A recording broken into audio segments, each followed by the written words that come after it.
તો મિત્રો આજનો કેટરિંગનો ઓર્ડર હતો રામજી મંદિરની વાડી બારેજામાં. તો આજે સગાઈના શુભ પ્રસંગે અમારું જય બોલે કેટરર્સનું જમવાનું હતું. તો તેના લાઈવ રસોડામાં મસ્ત ગરમા ગરમ ચાઇનીઝ સમોસા બની રહ્યા છે. બીજી બાજુ અમારા ભાઈ પાપડ તરી રહ્યા છે. અમારો સ્ટાફ પૂરી વણે છે અને અમારા કેતનભાઈ મસ્ત ગરમા ગરમ પૂરી તરી રહ્યા છે.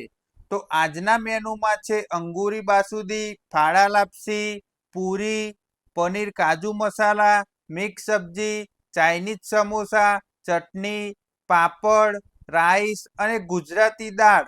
તો ત્યાં જે મહેમાન આવ્યા હતા એમને તો અમારું જમવાનું બહુ જ પસંદ આવ્યું અને જમ્યા પછી બધાને આઈસ્ક્રીમ ખવડાવી. તો આ વિડીયો પસંદ આવ્યો હોય તો લાઈક કરો, કોમેન્ટ કરો અને આવા જ રેસીપીના વિડીયો જોવા માટે અમારી યુટ્યુબ ચેનલ જય બોલે કેટરર્સને સબસ્ક્રાઇબ કરી દેજો અને આ વિડીયોને શેર કરો તમારા મિત્રોને. મારું જય બોલે કેટરર્સ.